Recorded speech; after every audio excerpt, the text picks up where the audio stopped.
Hello, good morning, everyone, and welcome again to our online science class. Today is April 28th. It's Tuesday. So, how was your week so far? Did you have a great time? That is nice. So, we're gonna have an exciting topic for today. So, kindly grab your pen and notes plus your course book with you.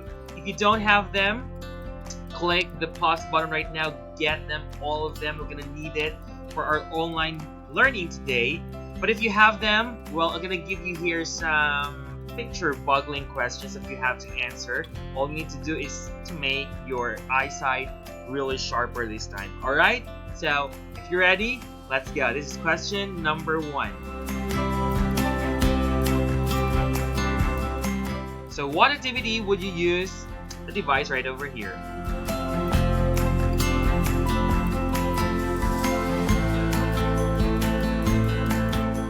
You have 20 seconds to guess it.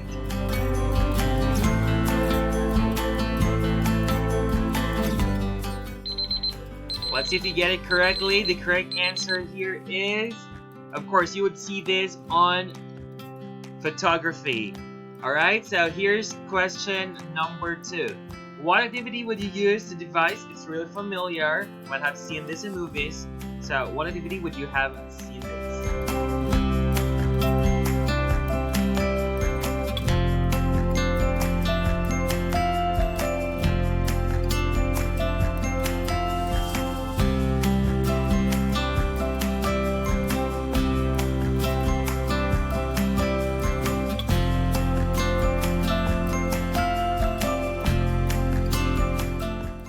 Let's see if you get it correctly. Well, you're gonna use this when you go cave, or when you go diving, or when you just simply go to camping. It's a headlight. Next question. So look at this enormous light over here, and it's numerous. So what activity would you use this device?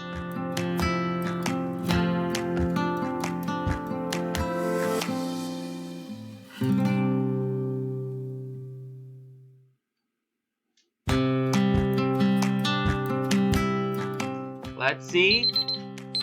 It's in a surgery or medical operation. So simply this is the light which is used on that activity. Here's the 4th question. Look at the light, and what activity would you use this device?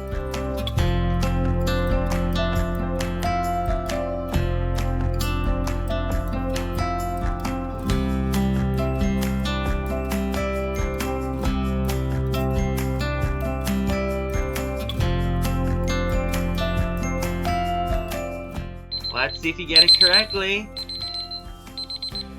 It's a tanning equipment, and this is UV light actually. Awesome job. Here's your last question. What activity would you use the device right over here?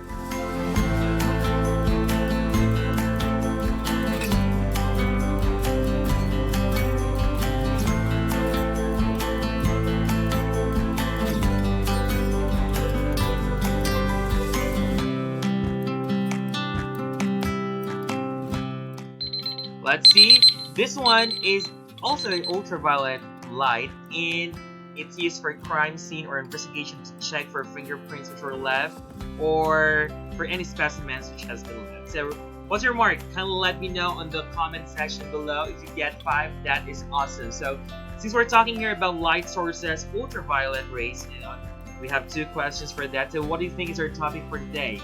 So our topic that we're going to discuss today, we're enough with the sound. We're going to take a look now with light. So we have here 12.1, how light travels. If you have your course book with you, open it on page 148 to 149. We're going to learn here how light travels, and if there's light, there's also shadows. So how shadows are formed. And we're going to differentiate here 2 kinds of objects. We have luminous and non-luminous object, and we're going also here to define that vocabulary luminous. What does the word luminous means? So, since we're talking here about light, right over here there is a light bulb actually. So, how would you know that something is a light source? So, what is a light source? So, light source simply is something where light is being emitted, or it gives off light. So I just want to show you here, since we're talking here about light, I have here 6 objects, and I want you to identify which of the 6 here is considered to be as a light source. Again, we had a definition a while ago of a light source. Which of the 6 here is a light source, or which are the light sources here? So I just want you to take note of letter A over there, the reflectors at the bike, the one which is illuminated at the bike, not the lamp. It's really obvious it's a light source. The letter A speaks about the reflectors of the bike. So which of the 6 here is a light source? I'm gonna give you 30 seconds to think about that.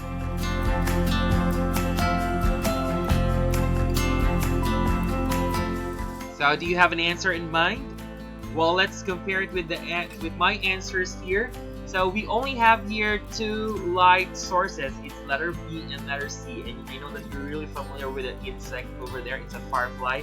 So what are the words that help you think that these are the light sources? So to help us think of those words, I have here a very helpful link. It's a simulation. And we're going to have a lot of them all throughout our discussion. So we're going to check it out. What are light sources? Alright, so I'm going to click it and let's get ready. So look at the picture at your right. It's really dim, right? So we're gonna turn on some of the lights over here. So it's a nighttime. So of course, this one is really obvious. It's the moon. But is moon really a source of light? Does it emit its own light? Well, that is a question, and I think you had answered that in your astronomy class way back when you were in elementary. Well, let's turn on this one and this one. At daytime, of course, you have different sources of light over here. So even though if I turn off this one, turn off this one here, or I turn it on no matter what, you have a very big light source over here. So let's take a look with the nighttime here. I'm going to turn this one on here so that it's illuminated. So how would you know that something is a source of light? So first is, the material should emit its own light. And that is one consideration for that. Light is given off by that material. And how will you know that there's light? And of course, light, there should be a shadow against or opposite where the light is. And of course, in this case, the man forms a shadow right over here, and also the lamppost over here. And of course, we call all of these kinds of material which produces light as the luminous object. So if you classify all the objects that we had a while ago, well, I'll just have here, I just put here 5 examples here. We have the luminous object versus the non-luminous object. So what is the difference between these 2 objects? So I have here, just take a look here at the top. The person tries to open, there is a luminous object. Well, of course, there might be a light source right over here, so that's a luminous object. So how about the man? Is the man here luminous or a non-luminous object? Definitely the man here is a non-luminous object, but look at this one. The metal right over here, is it a non-luminous or a luminous? So to better understand what is a luminous and a non-luminous object, and to check whether this one is a luminous or a non-luminous, let's define what is a luminous object. So a luminous object are objects which are just a source of light. Technically, they are source of light. However, non-luminous object right over here are objects are not source of light. How about the metal here? Is it a source of light? Well, it does not emit its own light, so it's a non-luminous object. However, what you observe here is that it reflects light. So non-luminous objects actually reflects light. So we had said a while ago that non-luminous object reflects light. So here's my question. How can we see the non-luminous object if they don't emit light? So this is a very big question. So let's take a look with the simulation right over here. So we're going to turn off the lights. Okay, so there. Light is off. So definitely you can't see anything. So if we turn it on, there, right? So we would turn it on. So how can we see the non-luminous objects? So we need to identify here first what are the non-luminous objects. And what are the non-luminous objects here? Well, the toy is a non-luminous object, that is right.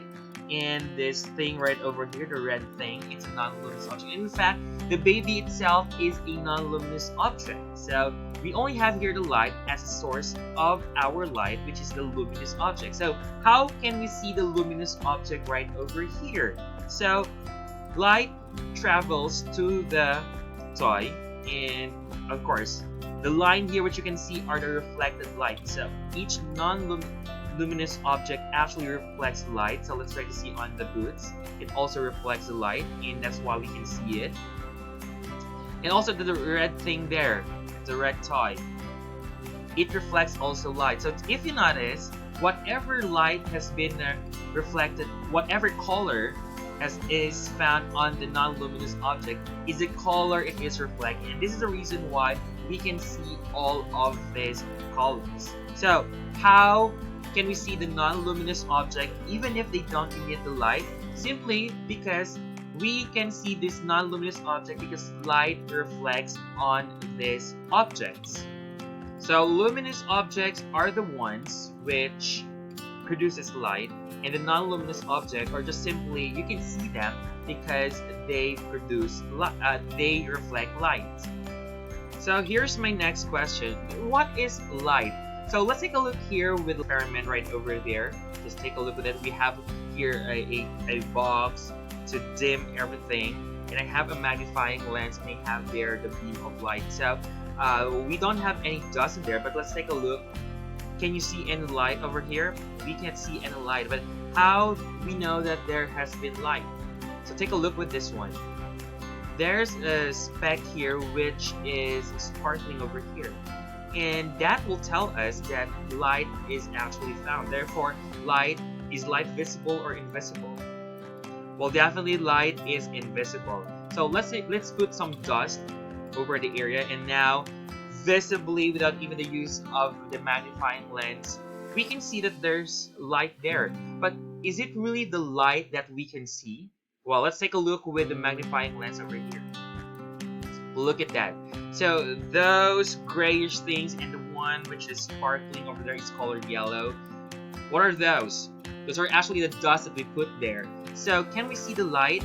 No, we can't see the light. What we are seeing there are the non-luminous object which reflects the light. So we need a certain kind of material that is able to reflect the light so that we will know that the light beam or the light is present. So what is light? So light, you might associate it with radiation, and since it's a radiation, it contains energy. That is right. And of course, it is a invisible object which is a natural agent that stimulates light and make things visible. Just like what our example a while ago with a baby. Well, on our previous topic, we have been talking about how sound travels.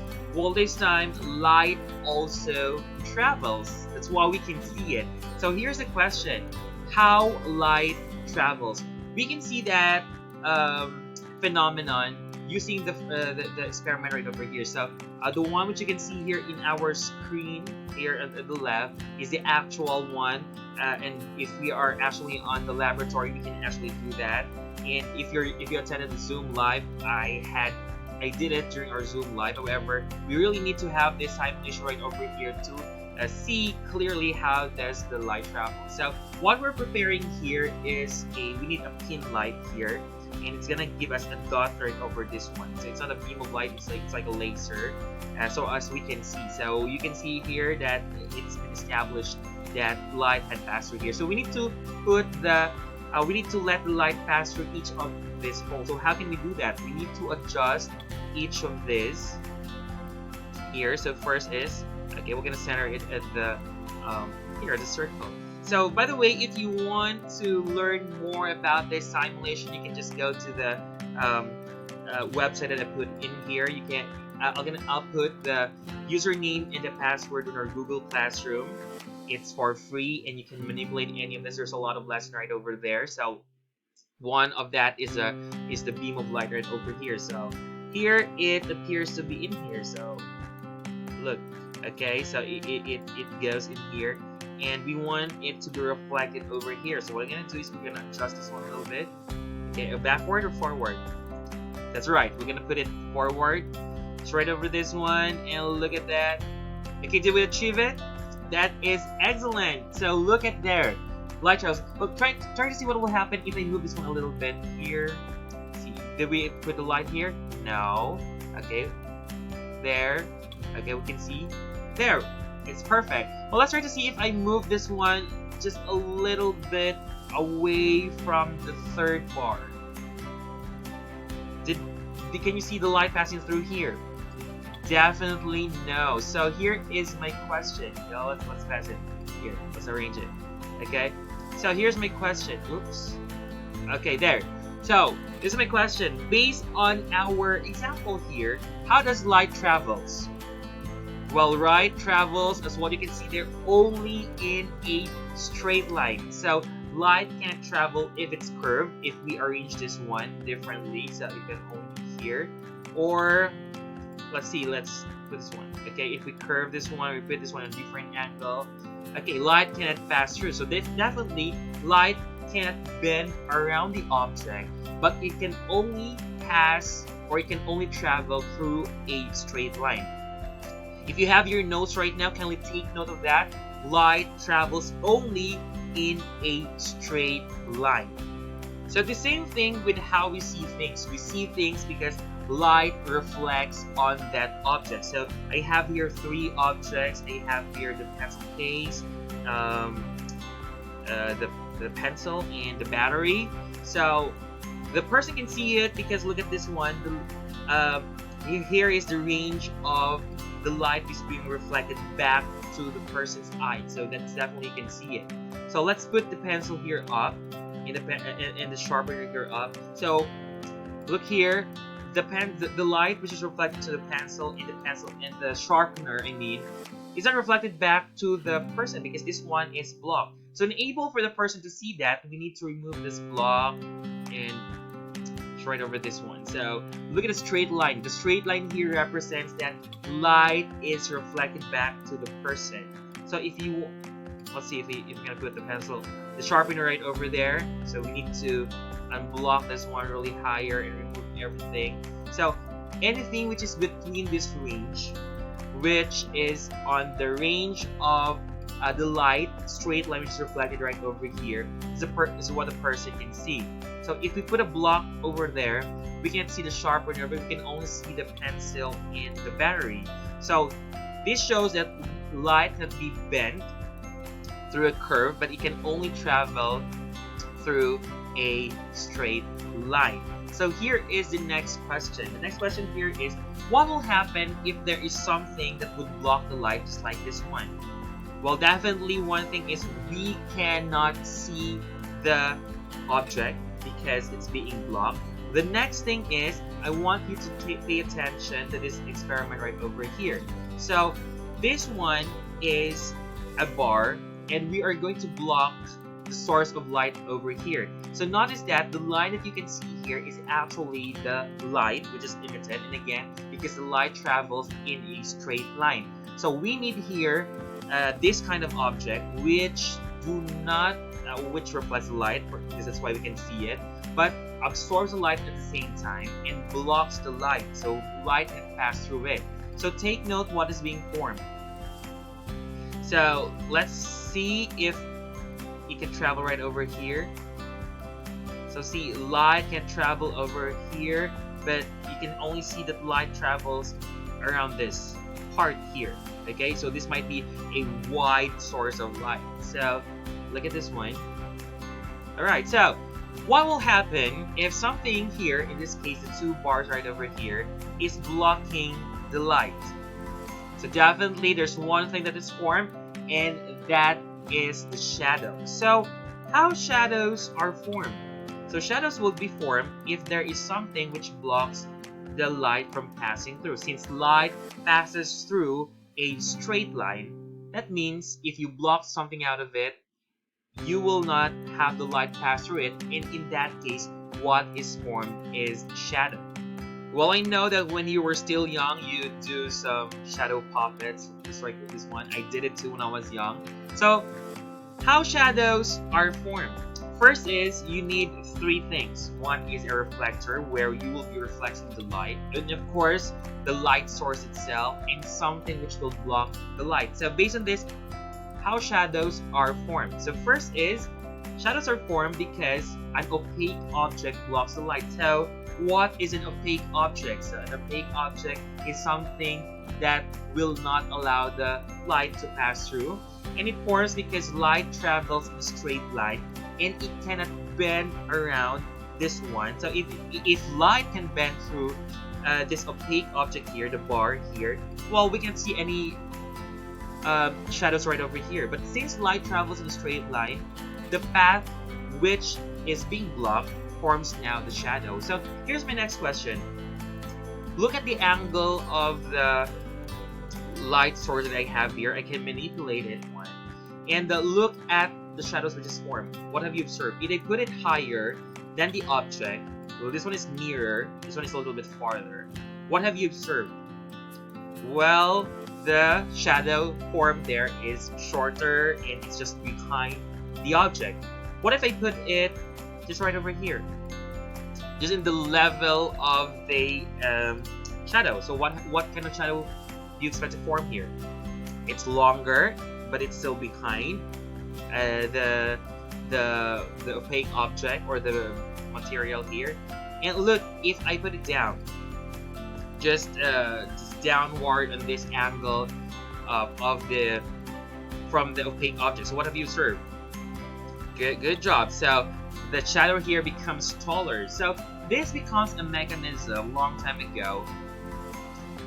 If we can use this time we can use this kind of mechanism to tell if shadows can form can show time. So definitely yes, shadow can form can tell as time. And one thing that is really evident on that is of course, the one which will tell you the time of the day is the sunlight, which is the biggest and ultimate source of light here on Earth.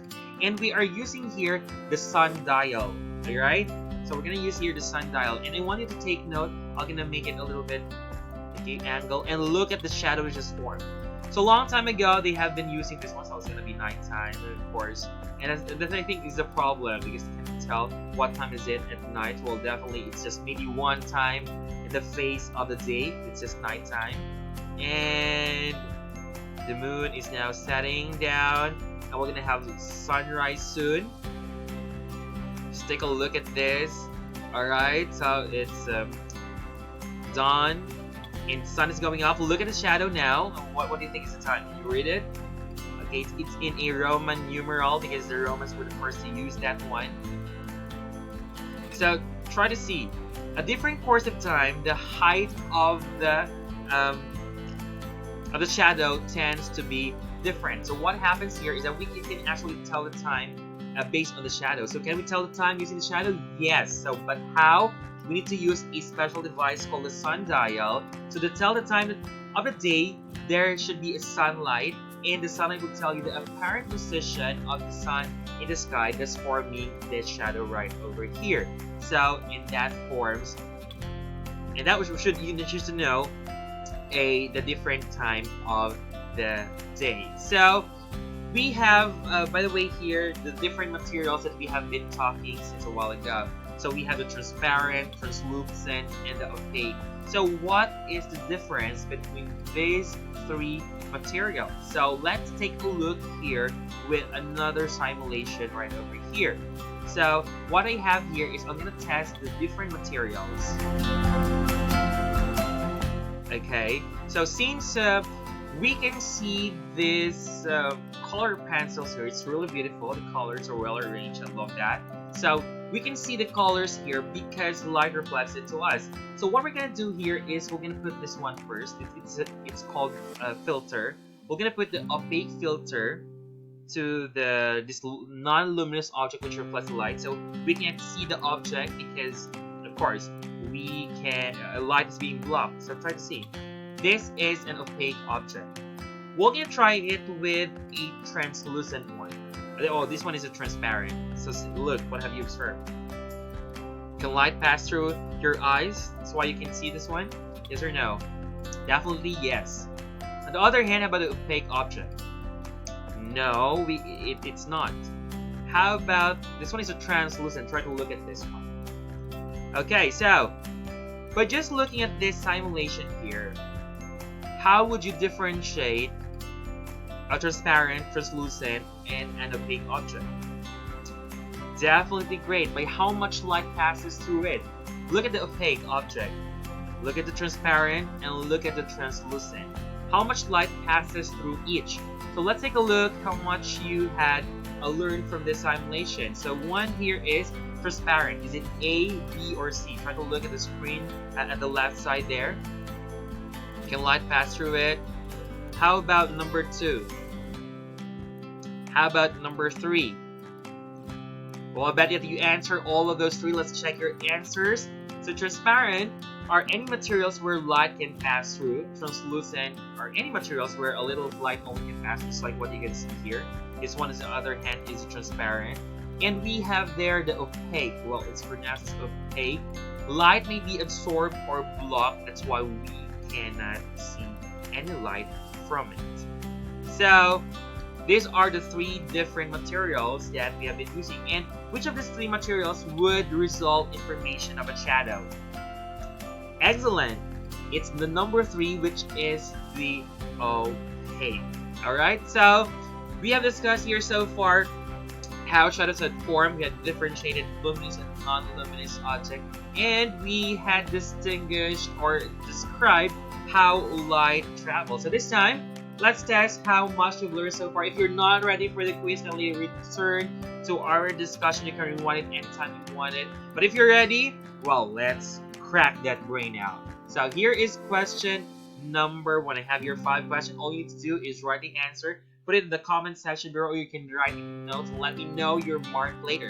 Number 1, a device which is used to tell the time using shadow. What do you think is this? Alright, I have here a picture for your clue. And the answer here is sundial. Awesome. Next, number 2 question. Identify which kind of material is the one which I'm showing here in the picture. Look at this one.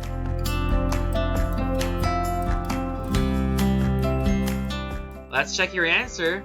It's a translucent object. Did you get it correctly? Wonderful. Number 3, identify which kind of material is the one there in the picture. So what's your answer? It's an opaque object. Question number 4. Identify which kind of material is the one shown in the picture. Look at that block of glass. So it's definitely a transparent one. And here's the last question. How does light travels?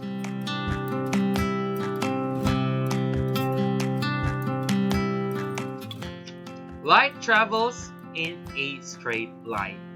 How much you get? Did you get all 5? Kindly write it in the comment section below so that I will know. If you have any questions or clarifications about this lesson, kindly send me a message. I'll be happy to reply to you and let me know what do you think. Alright, so that is all about our topic on how light travels. On our next meeting, we're gonna take a look about how reflections form. And since we're talking here about how that light travels in a straight line, can we bend the light? Well, you can search that so that you can have the answer in our next meeting. So if you don't have any other question, see you next week and check out our Google Classroom for any announcement. That will be all. Hope that you enjoyed our online science class. Goodbye, everyone.